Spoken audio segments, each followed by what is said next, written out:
La lluvia no caía, se derrumbaba. Era una lluvia de finales de siglo, pesada como plomo líquido, que golpeaba los techos de lámina de las haciendas lejanas y hacía saltar chispas de los cables telegráficos recién tendidos por los ingenieros franceses. El carruaje avanzaba a tientas, las ruedas hundidas hasta los ejes en el lodo negro que olía a sangre de toro y a flores de cempasúchil aplastadas. Dentro, los 4 viajeros apenas se miraban. Habían compartido el coche desde Querétaro por necesidad, no por simpatía, y la tormenta había borrado la última excusa para hablar. El capitán Ignacio Valdés iba sentado junto a la portezuela, la mano derecha apoyada en la culata de su Remington, como si esperara que los bandidos surgieran del aguacero en lugar de los fantasmas. Tenía la guerrera abierta y la camisa empapada de sudor frío. En el bolsillo interior llevaba una carta que nunca entregaría, una carta que olía a perfume barato y a pólvora de la ejecución de la semana pasada. Frente a él, la viuda Refugio Almazán se abanicaba con un abanico de luto que ya no cerraba bien. Sus ojos, negros y duros como obsidiana recién tallada, se clavaban en la oscuridad más allá de la ventanilla, como si pudiera ver al marido que había enterrado 3 días atrás, o como si temiera que él la viera a ella. A su lado, la joven francesa, Marie Delacroix, apretaba contra el techo la caja de música de su madre muerta. Cada vez que el carruaje daba un salto, la caja emitía un gemido metálico que parecía el inicio de una melodía que nadie quería terminar de escuchar. Y en el rincón más oscuro, el padre Bartolomé Olvera rezaba en voz tan baja que parecía estar discutiendo con Dios más que suplicándole. Su crucifijo de plata, grande y antiguo, oscilaba entre sus dedos manchados de nicotina y de algo más oscuro que se negaba a irse con agua bendita. De pronto, el cochero gritó algo que el viento se tragó. Los caballos relincharon, las riendas se tensaron y el carruaje se detuvo tan bruscamente que Marie dejó caer la caja. El mecanismo se abrió y una nota aguda, imposiblemente pura, llenó el interior como si alguien acabara de morir dentro de la melodía. Entonces lo vieron todos al mismo tiempo. Entre 2 relámpagos, recortada contra la cortina de agua, una posada de 2 pisos con balcones de hierro forjado y ventanas que ardían con luz de petróleo. No había camino que llevara hasta ella, no había letrero, no había humo en la chimenea. Solo estaba ahí, como si la tormenta la hubiera parido. El cochero abrió la portezuela sin pedir permiso. El agua entró a chorros. «Aquí bajan», dijo con voz ronca que no admitía réplica. «Los caballos no siguen». Valdés fue el primero en saltar al lodo. Sus botas militares hicieron un sonido húmedo, obsceno. Ayudó a la viuda con una cortesía automática que no llegaba a los ojos. Marie dudó, mirando la caja de música rota en el suelo del carruaje. El padre Olvera la tomó del brazo con una suavidad que sorprendió a todos. «Ven, hija. Dios no abandona ni siquiera a los que ya están medio muertos». Cruzaron el patio empedrado que no debería existir. La lluvia parecía detenerse justo sobre el tejado, como si la posada tuviera su propio cielo. La puerta principal, de madera tallada con querubines que parecían gritar más que cantar, se abrió antes de que tocaran. En el umbral estaba ella, la mujer más pálida que habían visto jamás, vestida de terciopelo negro con encaje de Bruselas que parecía haber sido cosido directamente sobre la piel. Sus labios eran del color de las ciruelas podridas. «Bienvenidos a la posada de los descansos rotos», dijo, y su voz era tan suave que dolía escucharla. «Aquí el tiempo se porta bien con los cansados».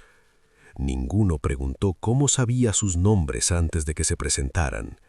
El vestíbulo olía a cera de Campeche y a algo más dulce, casi empalagoso, como carne que se deja orear demasiado tiempo al sol. Las lámparas de gas estaban encendidas al máximo, pero la luz no llegaba a los rincones, se quedaba flotando en el centro como si tuviera miedo de tocar las paredes. Sobre la chimenea apagada colgaba un óleo enorme, un hombre de levita y mistago engomado que se parecía inquietantemente al presidente Díaz, solo que sus ojos estaban pintados de un blanco lechoso y la boca parecía recién cosida con hilo negro. Debajo del cuadro, una placa de bronce decía «Don Sebastián de la Barra y Calvo, fundador, 17 de mayo de 1847». Nadie comentó nada. Todos sintieron lo mismo, que el retrato los había estado esperando. La mujer pálida se presentó como doña Eleonor, aunque ninguno creyó que ese fuera su verdadero nombre. Aplaudió una sola vez. Del pasillo surgieron dos criados indígenas vestidos con librea europea que les quedaba grande, como si hubieran robado la ropa de cadáveres más altos. No hablaron, no parpadearon. Tomaron los abrigos empapados y los bolsos de mano con una delicadeza que rozaba la reverencia, y cuando el capitán Valdés intentó entregar su sable, uno de los criados negó con la cabeza tan despacio que parecía que le dolía el cuello. «Aquí las armas se quedan en la puerta, mi capitán», dijo doña Eleonor sin alzar la voz.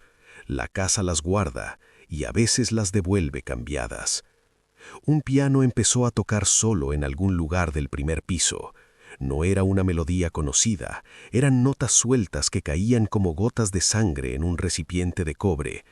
Marie sintió que la caja de música rota en su bolso vibraba, respondiendo. La viuda refugio apretó el rosario que llevaba escondido en la manga. Las cuentas eran de hueso humano, herencia de su suegra, y estaban tibias, demasiado tibias. El padre Olvera se santificó mirando hacia arriba, como si esperara a ver al demonio sentado al teclado. Su crucifijo de plata, grande y antiguo, oscilaba entre sus dedos manchados de nicotina y de algo más oscuro que se negaba a irse con agua bendita. De pronto, el cochero gritó algo que el viento se tragó.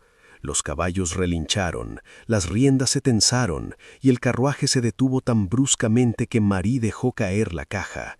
El mecanismo se abrió y una nota aguda, imposiblemente pura, llenó el interior como si alguien acabara de morir dentro de la melodía. Entonces lo vieron todos al mismo tiempo. Entre dos relámpagos, recortada contra la cortina de agua, una posada de 2 pisos con balcones de hierro forjado y ventanas que ardían con luz de petróleo. No había camino que llevara hasta ella, no había letrero, no había humo en la chimenea. Solo estaba ahí, como si la tormenta la hubiera parido. El cochero abrió la portezuela sin pedir permiso. El agua entró a chorros. «Aquí bajan», dijo con voz ronca que no admitía réplica. «Los caballos no siguen». Valdés fue el primero en saltar al lodo. Sus botas militares hicieron un sonido húmedo, obsceno. Ayudó a la viuda con una cortesía automática que no llegaba a los ojos. Marie dudó, mirando la caja de música rota en el suelo del carruaje. El padre Olvera la tomó del brazo con una suavidad que sorprendió a todos. «Ven, hija, Dios no abandona ni siquiera a los que ya están medio muertos». Cruzaron el patio empedrado que no debería existir. La lluvia parecía detenerse justo sobre el tejado, como si la posada tuviera su propio cielo. La puerta principal, de madera tallada con querubines que parecían gritar más que cantar, se abrió antes de que tocaran. En el umbral estaba ella, la mujer más pálida que habían visto jamás, vestida de terciopelo negro con encaje de Bruselas que parecía haber sido cosido directamente sobre la piel. Sus labios eran del color de las ciruelas podridas. «Bienvenidos a la posada de los descansos rotos», dijo, y su voz era tan suave que dolía escucharla. «Aquí el tiempo se porta bien con los cansados». Ninguno preguntó cómo sabía sus nombres antes de que se presentaran. El vestíbulo olía a cera de Campeche y a algo más dulce, casi empalagoso, como carne que se deja orear demasiado tiempo al sol. Las lámparas de gas estaban encendidas al máximo, pero la luz no llegaba a los rincones, se quedaba flotando en el centro como si tuviera miedo de tocar las paredes. Sobre la chimenea apagada colgaba un óleo enorme, un hombre de levita y mistago engomado que se parecía inquietantemente al presidente Díaz, solo que sus ojos estaban pintados de un blanco lechoso y la boca parecía recién cosida con hilo negro. Debajo del cuadro, una placa de bronce decía Don Sebastián de la Barra y Calvo, fundador, 17 de mayo de 1847. Nadie comentó nada, todos sintieron lo mismo, que el retrato los había estado esperando.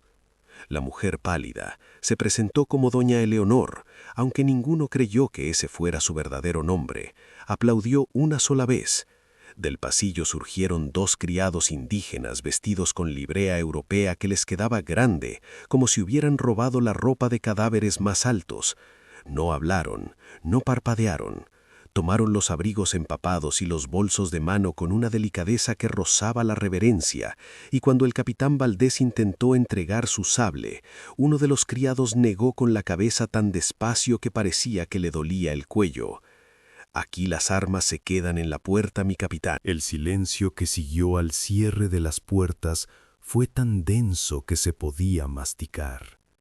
Cada viajero quedó solo con la habitación que lo conocía mejor que su propia madre. En las 5, el capitán Valdés se sirvió un trago de coñac con la mano que no temblaba nunca en el campo de batalla, y el líquido le quemó la garganta como si estuviera vivo. Cuando dejó la copa sobre la mesa, el espejo volvió a cambiar. Ahora reflejaba la celda de Zacatecas donde había ordenado el fusilamiento. El teniente joven, todavía con la venda en los ojos, levantaba la cabeza y susurraba algo que Valdés no alcanzó a oír, pero que sintió en los huesos. «Tú también vas a pagar la cuenta, mi capitán». El coñac sabía a sangre. En las 6, Refugio Almazán se acercó al bielo de novia como quien se acerca a una serpiente dormida. Lo levantó con 2 dedos. La mancha central era exactamente del tamaño y la forma de la herida que ella misma le había abierto al difunto con el abrecartas de plata, la noche que él la sorprendió con la criada. La tela olía a su perfume de entonces, Violet de Parme, mezclado con algo más hondo, algo que subía desde la tierra recién removida. Cuando lo soltó, el velo cayó solo sobre la cama y se acomodó como si alguien invisible acabara de ponérselo para la ceremonia. Refugio retrocedió hasta la pared y se quedó ahí, rígida, contando los latidos de su propio corazón que sonaban demasiado fuerte en aquel cuarto sin ventanas. Marie, en las 7, no pudo resistir la caja de música. La abrió del todo. El mecanismo era perfecto, los cilindros giraban sin que nadie les diera cuerda y la melodía era la misma que su madre tarareaba mientras se desangraba en la bañera de mármol de Lyon. Pero ahora la letra había cambiado. En vez de la nana infantil, una voz de niña susurraba en francés antiguo. «Viens jouer avec moi, Marie. Maman nos attend dans le miroir». Marie miró el espejo del tocador y vio a su madre de pie detrás de ella, con la misma bata manchada de rojo, sonriendo con la boca llena de agua jabonosa. La niña, que había sido Marie, de 7 años, estaba sentada en el regazo de la muerta, jugando con el mechón de cabello que ahora reposaba dentro de la caja. Marie gritó. El grito no salió de la habitación. Y en la 8, el padre Olvera se arrodilló frente al cáliz. El líquido oscuro se había convertido en sangre verdadera. Goteaba por los bordes y dibujaba en la madera la misma frase que los niños indígenas le habían gritado antes de que los rurales los colgaran de los mezquites. «Tú nos bautizaste para esto». El sacerdote intentó rezar, pero las palabras se le pegaban a la lengua como moscas muertas. Tomó el crucifijo de plata y lo apretó hasta que la sangre de sus propias palmas se mezcló con la del cáliz. Entonces oyó la risa de los niños, muy cerca, como si estuvieran detrás de la pared, jugando a las escondidas entre las vigas.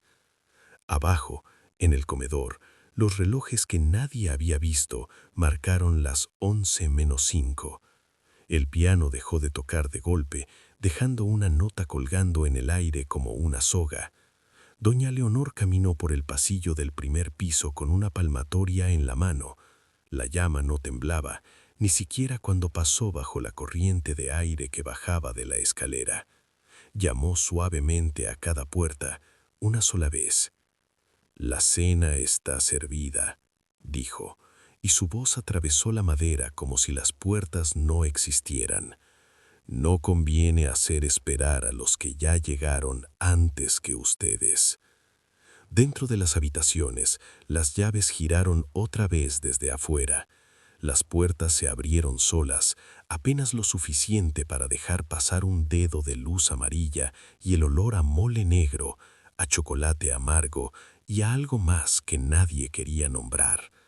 Los 4 viajeros salieron al corredor casi al mismo tiempo, como si una mano invisible los empujara por la espalda. Ninguno llevaba equipaje, ninguno miró a los otros a los ojos. Bajaron la escalera en fila india, pisando los mismos escalones que ahora mostraban relieves distintos.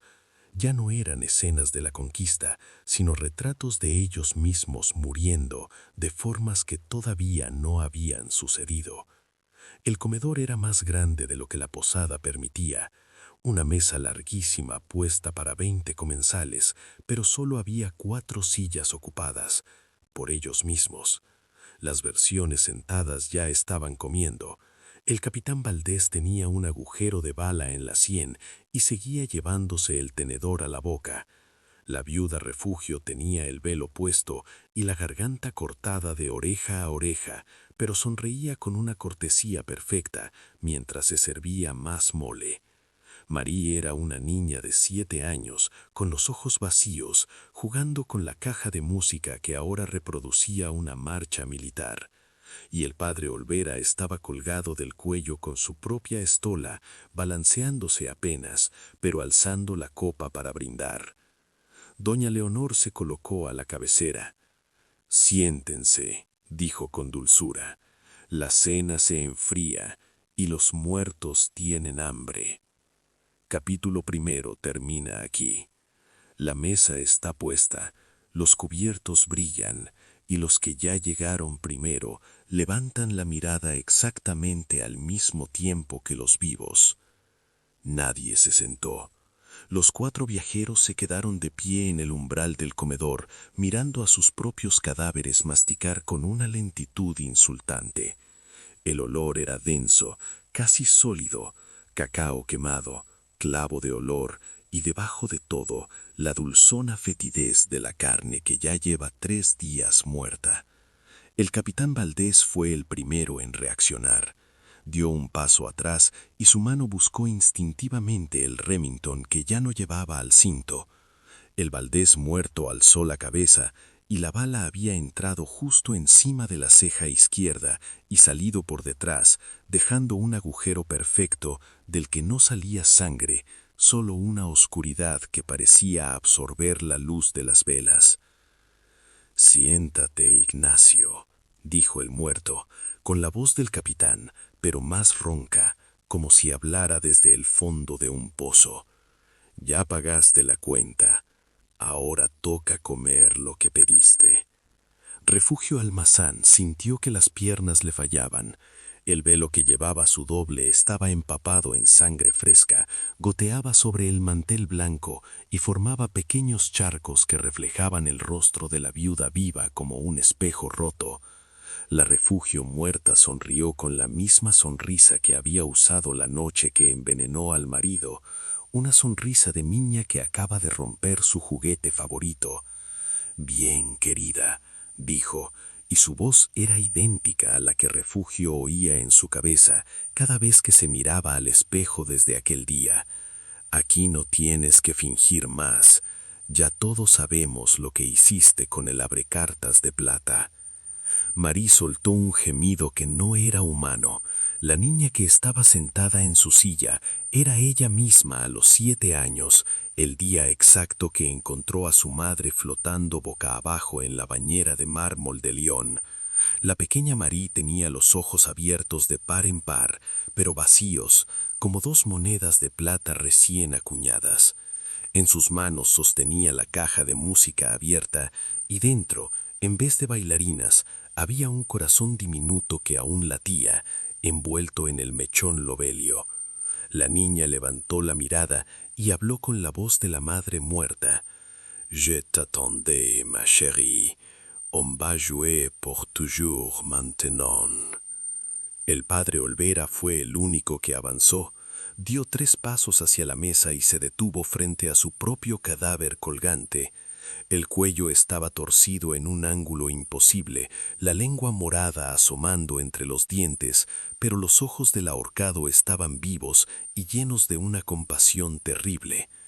«Perdónalos, padre», dijo el muerto, con la voz que Olvera usaba en el confesionario, «porque no saben lo que hacen, pero tú sí sabías».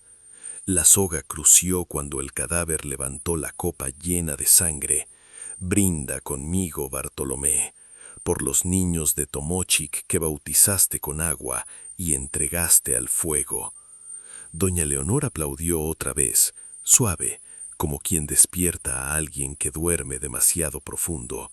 Los 4 versiones muertas se levantaron al unísono. Sus sillas no hicieron ruido al arrastrarse.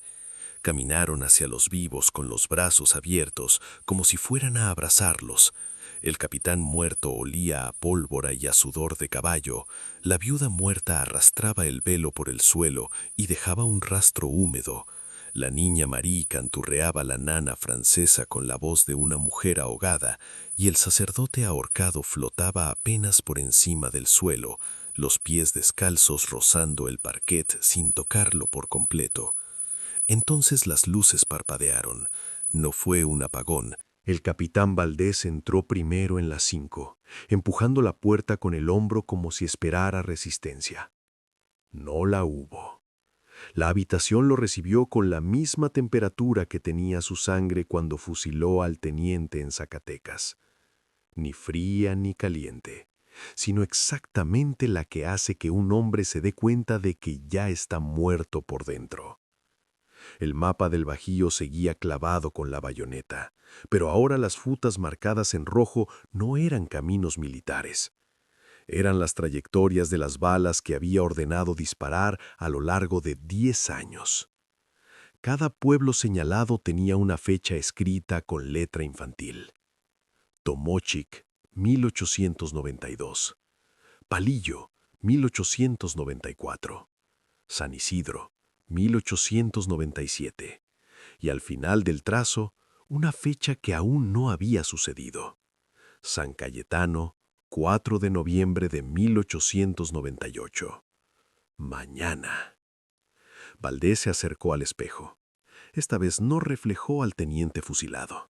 Reflejó la celda entera, el paredón lleno de impactos, el pelotón con los Mausers al hombro, y él mismo, más joven, más erguido, dando la orden de fuego con una voz que ya no reconocía como suya.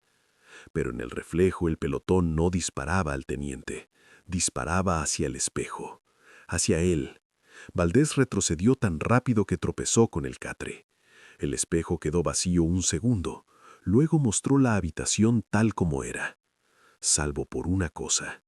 En el suelo, justo donde había estado de pie, había un charco de sangre fresca que crecía lentamente, como si alguien acabara de ser ejecutado ahí mismo. En las 6, Refugio Almazán cerró la puerta con pestillo y se quedó apoyada contra la madera, respirando por la boca para no oler las gardenias podridas que ahora llenaban todo el cuarto. El velo de novia ya no estaba sobre la cama, colgaba del dosel como si alguien lo hubiera usado para ahorcarse y luego lo hubiera soltado. La mancha central palpitaba. Refugio lo vio con claridad, latía al mismo ritmo que su corazón. Dio un paso. El velo se movió solo, deslizándose por el aire hasta posarse sobre sus hombros. Pesaba más que plomo. Cuando intentó quitárselo, los dedos se le enredaron en la tela y sintió que algo tiraba desde dentro. algo que tenía uñas largas y olía a tierra recién abierta. «Ya estás vestida de novia otra vez», susurró la voz de su marido muerto desde el espejo del tocador. Refugio giró. El espejo mostraba la recámara de su casa en la Ciudad de México la noche del crimen. Ella misma de pie junto a la cama, el abrecartas en alto, él arrodillado suplicando. Pero en el reflejo el abrecartas no bajaba, subía y bajaba una y otra vez, y cada vez que lo hacía, la Refugio del espejo sonreía más. Marie entró en las 7 temblando tan fuerte que la caja de música rota se le cayó otra vez. Esta vez no sonó ninguna nota. En su lugar, el silencio fue tan absoluto que pudo oír el latido de su propio miedo dentro de los oídos. La habitación infantil que la esperaba era perfecta. Muñecas de porcelana con los ojos de cristal pintados de azul. Un caballito de madera que se mecía solo, y en la pared una pizarra donde alguien había escrito con tiza blanca en francés infantil: «Marie est méchante. La niña ha sido mala». Debajo, una fecha: 12 mars 1885. El día que empujó a su hermanito pequeño por la escalera porque no quería compartir la caja de música. Marie nunca se lo había contado a nadie, ni siquiera a su madre antes de que se cortara las venas. Se acercó a la pizarra con pasos de sonámbula. La frase se borró sola y fue reemplazada por otra: «Il est encore en bas». Todavía está abajo. Marie bajó la mirada. El suelo de madera se volvió transparente como cristal, y debajo vio el vestíbulo de su casa en Lyon. Su hermanito de 4 años, con la nuca rota, arrastrándose hacia la escalera principal con los brazos torcidos hacia atrás, buscando subir para encontrarla. Cada vez que llegaba al primer escalón, caía de nuevo, y el crujido del cuello volvía a sonar. Marie se tapó los oídos, pero el sonido venía de dentro de su cabeza. En la 8, el padre Olvera encontró la habitación transformada en una iglesia abandonada. El reclinatorio era ahora un confesionario de cedro podrido, y del otro lado de la celosía se oía respiración. «Ave María Purísima», dijo. «Sin pecado concebida», respondió una voz de niño desde la oscuridad. Eran muchos niños hablando al unísono. El sacerdote se acercó. La celosía se abrió sola y reveló decenas de rostros indígenas infantiles apretados contra la madera, todos con la marca de la cruz de ceniza en la frente que él mismo les había puesto antes de la matanza de Tomochic. «Nos prometiste el cielo, padrecito, pero nos mandaste al infierno con uniforme». Uno de los niños sacó la lengua y tenía clavada una hostia que aún sangraba. Olvera retrocedió hasta la pared. La pared cedió como carne blanda y lo succionó hacia adentro hasta la cintura. Sintió manos pequeñas, frías, agarrándole las piernas por debajo de la sotana. Tiraban hacia abajo, hacia la tierra consagrada que él mismo había profanado. Intentó rezar el acto de contrición, pero las palabras se le convirtieron en náhuatl antiguo que no sabía que conocía. «Tlatoli impampantu», palabras por tu culpa. Y en el corredor, doña Leonor caminaba despacio, deteniéndose frente a cada puerta. No tocaba, solo escuchaba. De las 5 salía olor a pólvora recién quemada. De las 6, perfume de gardenias y sangre. De las 7, llanto de niños franceses. De la 8, letanías en lenguas muertas. Sonrió. «Duerman un poco», susurró al pasillo vacío. «Mañana será un día muy largo y muy corto al mismo tiempo». La noche se estiró como cuero mojado. Nadie pudo dormir, pero todos durmieron. Fue un sueño dentro de otro sueño, de esos que no dejan huella en los párpados, sino en el alba. El capitán Valdés se despertó dentro de su propio catre con la boca llena de tierra. Escupió arena negra y sintió que algo se movía bajo la sábana.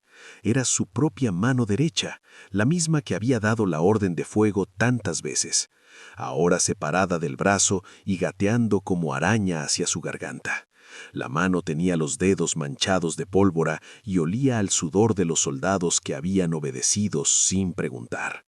Valdés la atrapó con la izquierda y la aplastó contra el matraz. Los huesos crujieron, la mano dejó de moverse, pero la sábana quedó manchada con la forma perfecta de una palma que ya no era suya. En las 6, Refugio Almazán abrió los ojos dentro de un armario. Estaba colgada de un gancho por el cuello del vestido, los pies a un palmo del suelo, balanceándose apenas.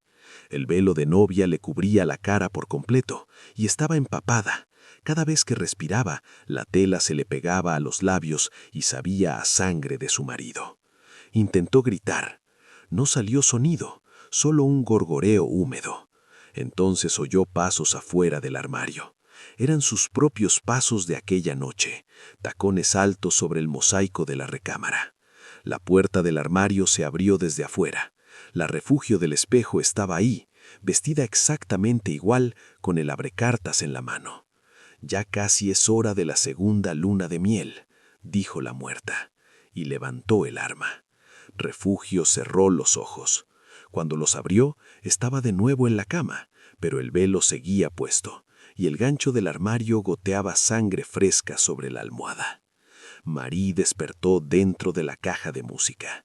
Era diminuta, del tamaño de las bailarinas de porcelana, y giraba sobre un eje que le taladraba la columna.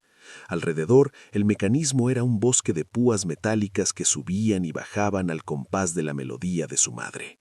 Cada vez que una púa se acercaba, veía reflejada en ella la cara de su hermanito muerto, sonriendo con la boca llena de dientes de leche rotos. «Bailamos juntas ahora», cantaba la voz de la madre desde algún lugar muy arriba. Marie intentó detener el cilindro con las manos. Las púas le cortaron los dedos, pero no sangró. En vez de sangre, salieron notitas de papel escritas con su letra infantil. «Lo siento, fue sin querer. No quería ser la única». Las notitas caían dentro de la caja y se convertían en mariposas negras que revoloteaban alrededor de su cabeza. Cuando una mariposa se posó en su párpado, Marie volvió a crecer de golpe. Estaba en la cama, pero la caja de música abierta reposaba sobre su pecho, y pesaba tanto como un ataúd. El padre Olvera despertó bajo tierra. Estaba enterrado hasta el cuello en el camposanto de Tomochic, y los niños indígenas lo rodeaban en círculo, todos con la cruz de ceniza todavía fresca en la frente. Llovía balas de Mauser en vez de agua. Cada impacto levantaba pequeñas nubes de polvo y sangre. Los niños cantaban el Padre Nuestro en náhuatl, mientras cavaban con las manos para sacarlo o para hundirlo más. Olvera intentó levantar los brazos para bendecirlos, pero los brazos eran raíces que se hundían en la tierra consagrada. «Ya no eres sacerdote», dijo el niño. El comedor ya no parecía un comedor. Era una catedral invertida, con el techo perdido en sombras tan altas que parecían cielo nocturno, y la mesa convertida en altar mayor. Las arañas de cristal colgaban al revés, como si alguien hubiera volteado la gravedad solo para esa sala. Las velas ardían hacia abajo, la cera goteando hacia arriba en hilos rojos que nunca llegaban al techo. Y los comensales, Dios mío, los comensales. Estaban todos. El teniente fusilado por Valdés en Zacatecas ocupaba la primera silla a la izquierda, con la venda todavía sobre los ojos y un agujero limpio en la sien que no sangraba. A su lado, el marido de Refugio Almazán sonreía con la boca llena de veneno, la camisa abierta mostrando la herida exacta del abrecartas. Más allá, la madre de Marie se sentaba con la bata empapada y los brazos cortados hasta el hueso, pero sostenía la copa con elegancia de salón parisino. Y frente al padre Olvera, los niños de Tomochic formaban una fila perfecta, todos vestidos de primera comunión, todos con la garganta abierta y los ojos llenos de una paz que aterrorizaba más que cualquier grito. Doña Leonor se colocó a la cabecera, ya no vestida de blanco, sino de un terciopelo negro que parecía absorber la luz. «Bienvenidos al banquete de los ausentes», anunció levantando su copa llena de un líquido espeso y oscuro que reflejaba la cara de quien lo miraba. «Aquí nadie falta, aquí nadie sobra. Siéntense, queridos, el primer plato es memoria». Los 4 vivos obedecieron como si alguien les hubiera cortado los tendones de la voluntad. Cada uno encontró su silla marcada con su nombre escrito en hueso. Frente a ellos, sus muertos los miraban con cariño infinito, el mismo cariño que se tiene por una presa que ya no puede escapar. El primer plato llegó servido en bandejas de plata que los criados sin sombra deslizaban sin hacer ruido. Era mole negro, pero no cualquier mole. El olor era exactamente el que recordaba cada uno de su peor día. Para Valdés olía al rancho donde fusilaron a los yaquis en 1896, para Refugio al chocolate que preparó la noche del asesinato. Para María al cacao que su madre tomaba antes de cortarse las venas, para Olvera al incienso mezclado con pólvora que llenó la iglesia de Tomochic cuando entraron los rurales. «Coman», dijo doña Leonor. «Es el mismo mole que sirvieron en su última cena, la que aún no han vivido». Valdés tomó la cuchara con la mano que ya no temblaba nunca. Al primer bocado, vio toda la matanza de Tomochic en flashes, los cuerpos apilados, las mujeres violadas antes de degollarlas, los niños que él mismo había ordenado colgar de los mezquites para que sirvieran de ejemplo. El mole sabía a lágrimas de madre. Tragó. El teniente fusilado le sonrió desde el otro lado de la mesa y levantó su propia cuchara llena de tierra. Refugio probó el mole y sintió que le temaba la garganta igual que el arsénico que le puso al marido. Vio la cara de él al descubrirla, vio la súplica en sus ojos, vio cómo ella sonreía mientras lo veía retorcerse. El marido muerto alzó la copa hacia ella. «Por nosotros, querida, hasta que la muerte nos separe». «Ah, pero ya no puede, ¿verdad?». María apenas rozó el plato. El mole era líquido y espeso como la sangre de su madre en la bañera. Oyó la voz de la muerta susurrando en francés. «Gut, ma petite, c'est le gut du pardon que tu jamais demandé».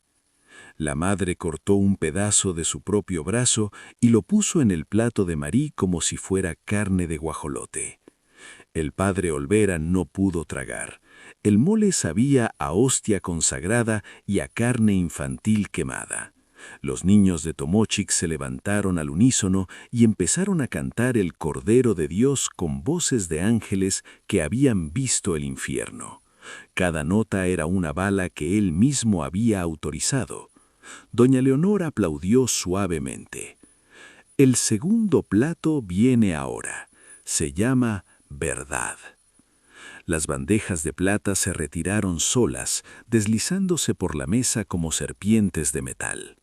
En su lugar aparecieron fuentes más pequeñas, cubiertas con campanas de cristal empañado.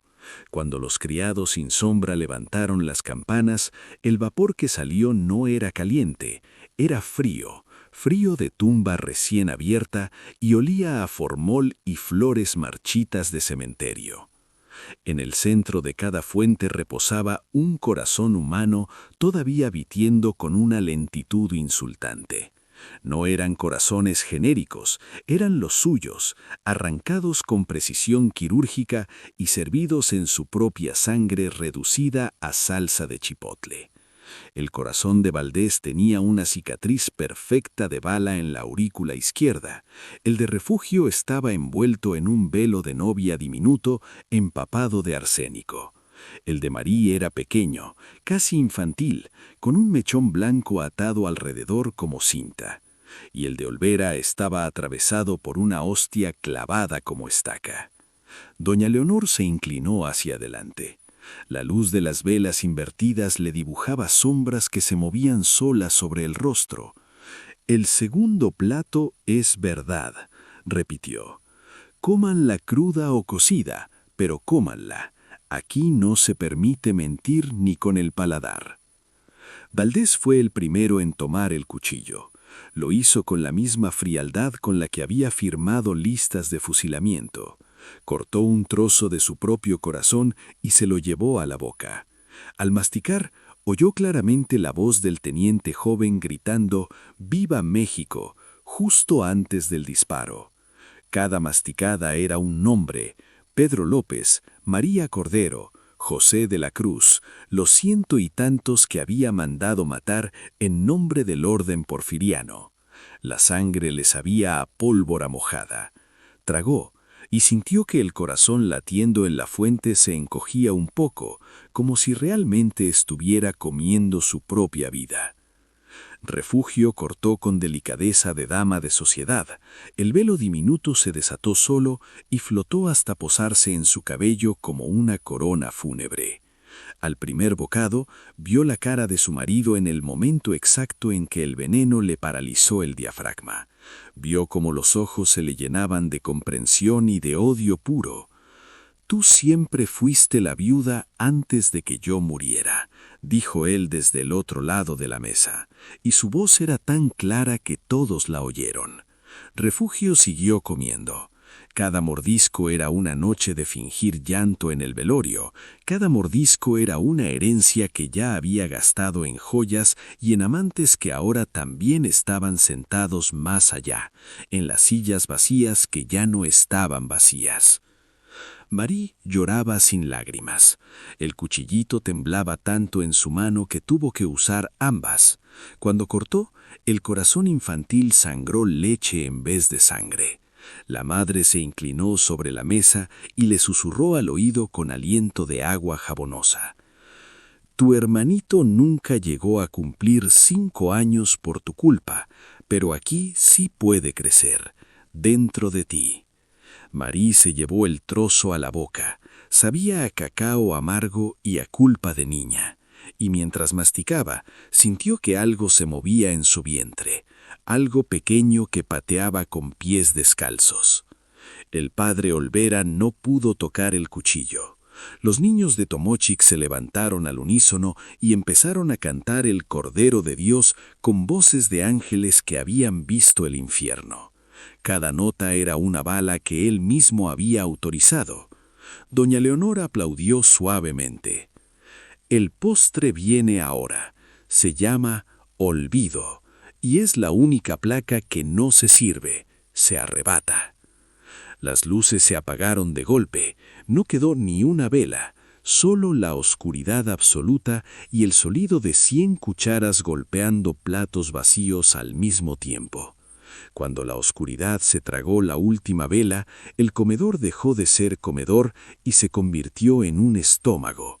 Las paredes palpitaban con un latido lento y húmedo que no era de ninguno de los 4 vivos, sino de algo mucho más grande que los contenía. El aire se volvió espeso como caldo y olía a sangre recién vertida mezclada con chocolate y copal. Nadie veía nada, pero todos sentían lo mismo, que ya no estaban sentados a una mesa, sino dentro de una enorme boca que masticaba despacio. Entonces se encendió una sola luz, roja, enferma, como la que sale de una herida abierta. Venía del centro de la mesa. Ahí donde antes estaban los platos vacíos, ahora había un espejo larguísimo, horizontal, que reflejaba no el techo, sino el fondo de una cripta prehispánica llena de agua negra. El amanecer nunca llegó. En vez de sol, el cielo se volvió de un gris sucio y pesado, como si alguien hubiera colgado una mortaja sobre el mundo y la hubiera dejado ahí para siempre. El camino real que la noche anterior estaba inundado de lodo, ahora estaba seco, resquebrajado, y los nopales parecían más viejos, más retorcidos, como si hubieran envejecido 100 años en una sola noche. El carruaje seguía ahí, pero los caballos habían desaparecido. Solo quedaban los arneses tirados en el polvo y unas huellas que no eran de pezuña, sino de pies descalzos que se alejaban hacia la sierra y luego simplemente se borraban, como si la tierra se hubiera tragado lo que quedaba de ellos. La posada, en cambio, seguía intacta, más que intacta, más grande. Desde afuera parecía haber crecido durante la noche. Los balcones de hierro se habían alargado como brazos, las ventanas se habían multiplicado y la puerta principal ahora era de piedra negra tallada con serpientes emplumadas que no tenían ojos, solo cuencas vacías que parecían mirar hacia adentro.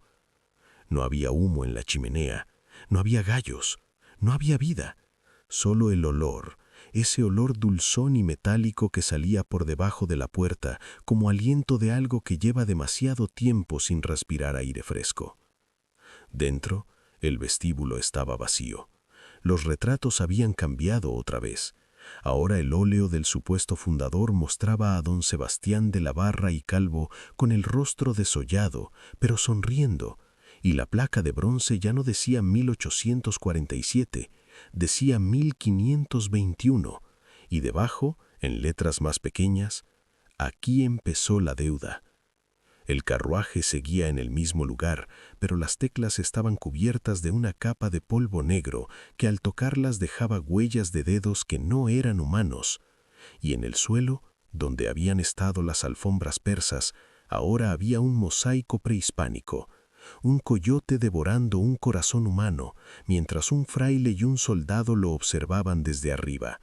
Y debajo, en glifos que nadie vivo sabía leer del todo, una sola frase que se repetía hasta perderse en las sombras. Tezcatlipoca nunca se fue. Doña Leonor ya no estaba. En su lugar el aire mismo parecía tener conciencia. Se movía despacio, como si respirara, y cuando alguien entraba, porque siempre alguien entraba, el aire se cerraba detrás como una boca que se traga la última luz. Los 4 viajeros no habían desaparecido del todo. Estaban ahí, pero ya no eran ellos. Estaban dentro de las paredes, dentro del suelo, dentro del olor. A veces se oían sus voces, muy lejos, como si hablaran desde el fondo de un pozo lleno de agua negra. A veces se veían sus rostros en los espejos, pero los espejos ya no reflejaban la habitación, reflejaban la cripta que había debajo, la verdadera posada, la que nunca había estado arriba. Porque la posada que todos conocían era solo la tapa. Debajo había otra cosa, algo que los antiguos mexicas llamaban el lugar donde se comen los nombres. Algo que los españoles nunca pudieron quemar del todo, porque no era de carne ni de piedra, sino de deuda. Y la deuda, en México, nunca prescribe.